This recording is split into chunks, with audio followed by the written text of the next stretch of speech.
When facing end of life, patients often have many decisions that need to be made. Decisions about their physical well-being, like taking care of pain and symptoms. Decisions about social issues like advanced directives and surrogate healthcare. They're also faced with mental issues, and not only mental issues, but some of the most often overlooked decisions, but sometimes the most important to patients, is their spiritual health and well-being.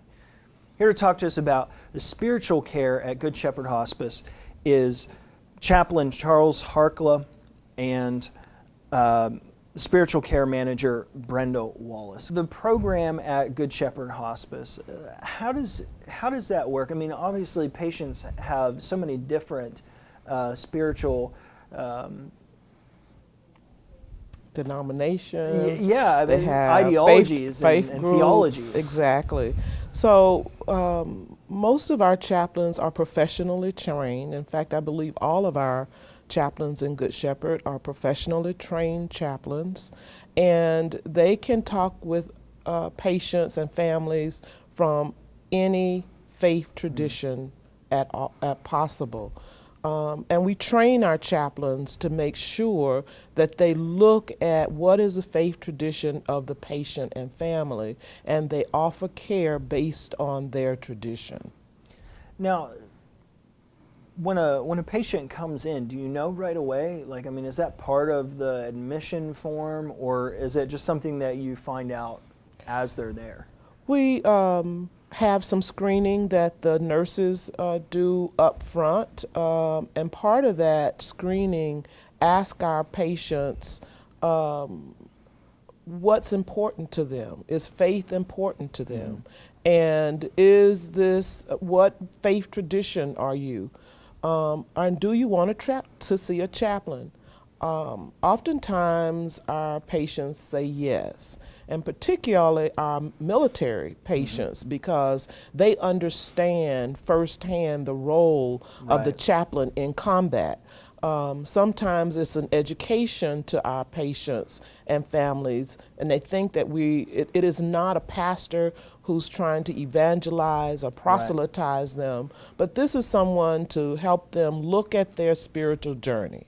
What has brought them meaning? What has brought them purpose in life, so that they can then come to some closure and help them to come to peace with where they are at this moment.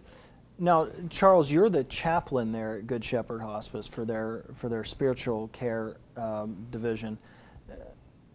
How do you work with the patients? Well, every patient's different. Like Brenda expressed, our goal is to go and build a relationship with every patient, every family. Right. And wherever they are is where we're going to be with them. Then through active listening, dialogue, just a spiritual presence with them, they often lead us to where we need to go with them. And so every single patient and family member is different.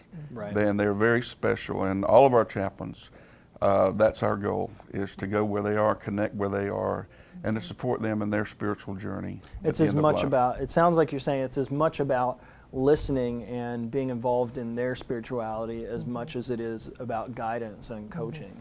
One of the greatest challenges for Good Shepherd Hospice chaplains, most have a pastoral background like myself, and pastors and ministers and clergy are known for their talking. And the first thing you have to learn is you need to talk a lot less and you need to listen a lot more. That's good. That's probably good advice for everybody. Yes, it is. But they have special training for that to help them. Our chaplains have our master level degree. They also have what we call clinical pastoral education, that teaches them how to walk with another, how to use themselves as spiritual resources that follow the feelings of the patient and family. What is it that you're feeling right now? What are you most concerned about? Is it, it may even be from forgiveness to a loved one. It may be some Right. guilt, and we help them walk through that. We give them an opportunity to look over their lives, give a legacy, leave a legacy for their loved ones, so that it's grief before and after. We call it anticipatory grief and bereavement afterwards. So we try to work with the patient where they are. How does having spiritual care and being able to invest spiritually in the patients, how does that affect other symptoms that they might be going through? Because when you're talking about taking care of a patient, whether it's end of life hospice or whether it's medicine, it's been shown that it's more than just the physical care. There's mental and spiritual, and they all work together. How does taking care of somebody's spiritual needs affect the other aspects? We operate in teams with a team, and every team has a medical physician, nurses, nurse practitioners, social workers, chaplain, hospice aides, and volunteers. And so we're all invested with that patient and family. And our doctors are very good at what they do. They're very good at recognizing that when a patient has a pain, that the medications and the physical symptoms don't seem to be in tune with something else. They recognize spiritual pain, which is kind of missing from the vernacular of a lot of folks' lives. And that spiritual pain is kind of where we settle. Brenda mentioned a couple of things about unforgiveness and guilt, and of course there's always a thing called fear, and that's kind of where we are. And so as a whole team, we can pick up on that and share with each other and cooperate with that, and then the chaplain obviously would be a part of that. And not to speak too much about this, but I've noticed in 10 plus years that the physical aspects when a person becomes a patient with Good Shepherd Hospice and also with their family, the physical is always at the center stage and always will be, but the spiritual seems to increase as the proximity to the end of life comes. And we're aware of that and try to work with that. Well, I would imagine, when we talk about spiritual care, and especially for patients that are facing end-of-life issues, hope becomes a huge part in their progression.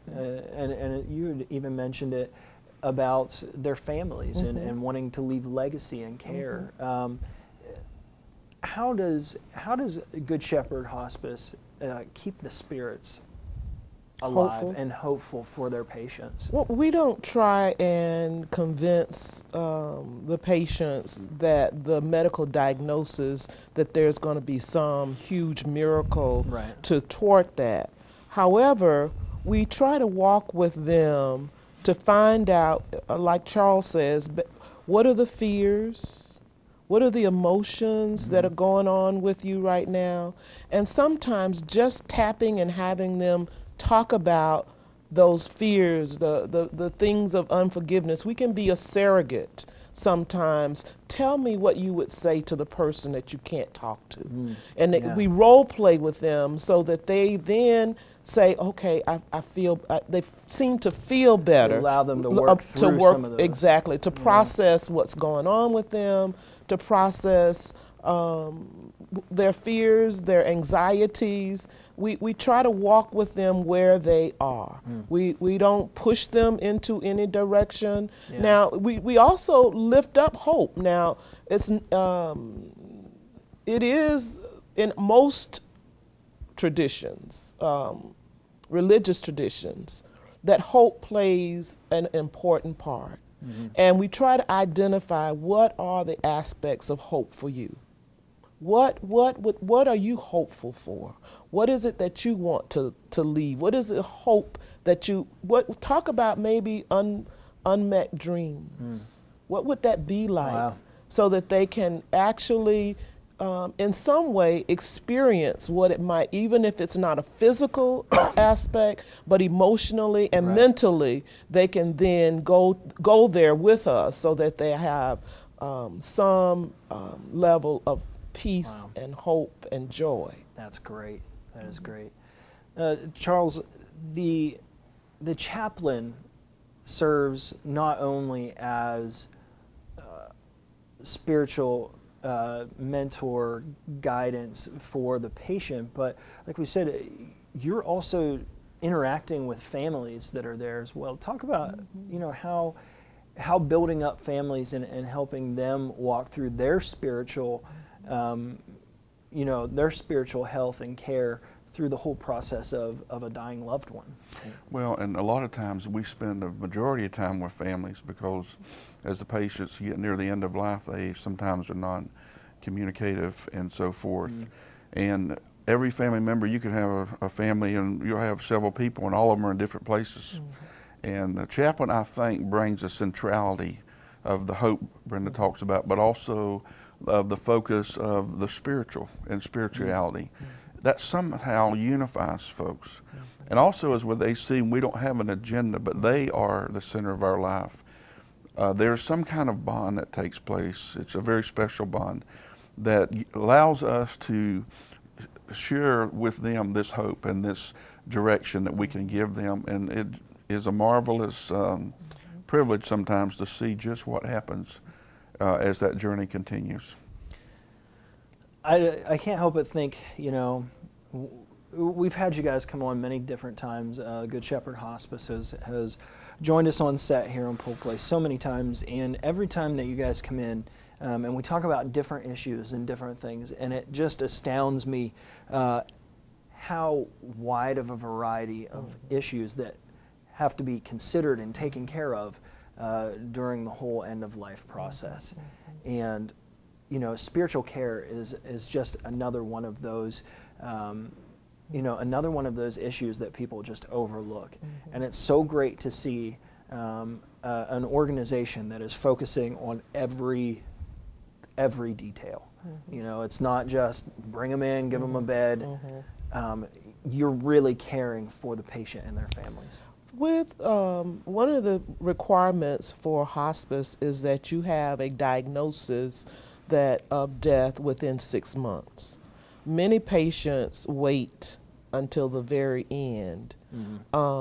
And I'd like to use this opportunity to share with patients that you get a full range of care if you don't wait till the last minute. Right. That you have opportunity then to see the chaplain, you see your social worker, you see the nurse and the nurse's aide, and there are volunteers, spiritual care volunteers that'll come and read whatever sacred text is important to you. Yeah. So, but you don't get that benefit. There's a bigger benefit if you're able to enjoy the hospice value added along the way rather than just at the end, very end. Well, this has been a great conversation. Before we go, I just want to give you the opportunity to just let us know how people can get in touch with Good Shepherd Hospice. I would call 297-1880 and ask to speak whatever direction you want to go as far as becoming one of our patients or finding more information. You can also tour one of our 2 hospice houses in Polk County, or individuals will meet with you and share.